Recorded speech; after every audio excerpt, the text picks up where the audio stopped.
Quels sont les effets de la démographie sur la population active? La démographie agit sur la population active sous l'effet de la variation de la population totale et donc de la population en âge de travailler. Rappelons que la population active regroupe l'ensemble des personnes en âge de travailler, exerçant une activité professionnelle rémunérée ou à la recherche d'un emploi. Elle comprend donc les actifs occupés et les chômeurs. Par conséquent, la population active est assimilable à l'offre de travail présente dans une économie, c'est-à-dire la population potentiellement disponible pour produire. Quels sont les facteurs de variation de la population active? Tout d'abord, la population active varie en fonction du mouvement naturel et du mouvement migratoire.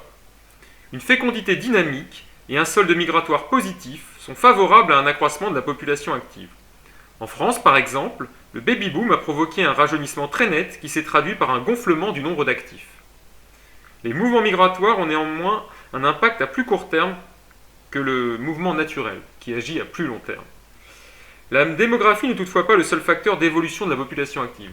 Il y a également les comportements d'activité des femmes, des jeunes ou des seniors qui ont également une incidence.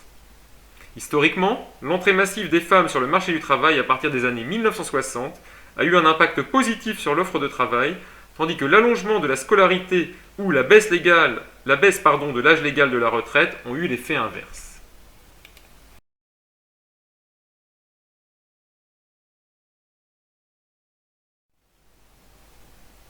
La démographie agit sur la structure par âge de la population active. En l'occurrence, celle-ci vieillit.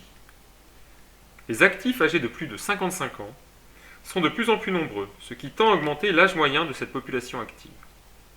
Néanmoins, celui-ci pourrait se stabiliser, voire diminuer après 2025. Les générations nombreuses nées après 2000 entreront sur le marché du travail, alors que les générations du baby-boom l'auront quitté progressivement.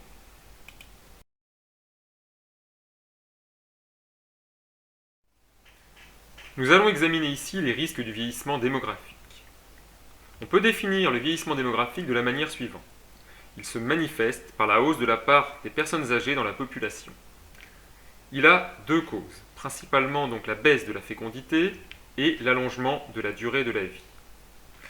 L'allongement de la durée de la vie et l'arrivée à l'âge de la retraite des générations nombreuses du baby-boom, ce qu'on appelle le papy-boom, posent le problème de la dépendance des inactifs retraités par rapport aux actifs qui sont censés les soutenir par leur activité.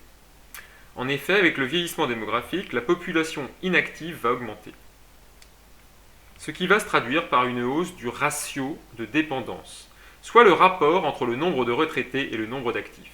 Un ratio en latin signifie un rapport, une division.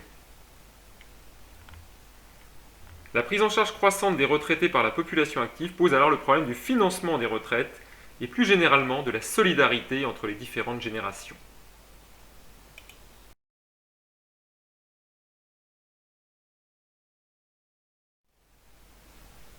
On pourrait penser que l'allongement de la durée de la vie est favorable à la consommation, car les consommateurs vont acheter durant une période plus longue. Toutefois, à revenu identique, la consommation des seniors est inférieure à celle des actifs plus jeunes. Les prévisions macroéconomiques sont donc plutôt pessimistes en prévoyant une stagnation de la consommation globale dans les pays où la population vieillit. En fait, certaines dépenses augmentent dans les ménages retraités, par exemple les dépenses de santé ou celles de la maison. Par contre, d'autres diminuent, par exemple les biens d'équipement, les transports, les vêtements ou l'alimentation générale.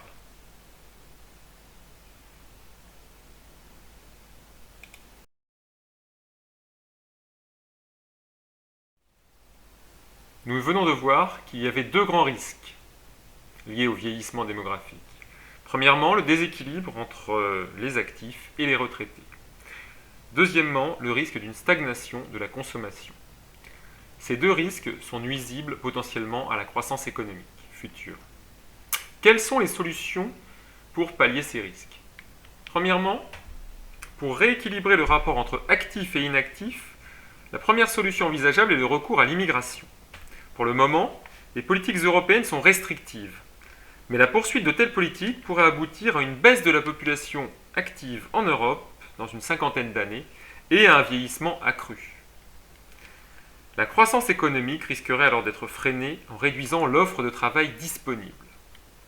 Une autre solution serait d'augmenter les gains de productivité, ce qui nécessiterait une hausse des investissements pour favoriser en particulier l'accumulation du capital humain.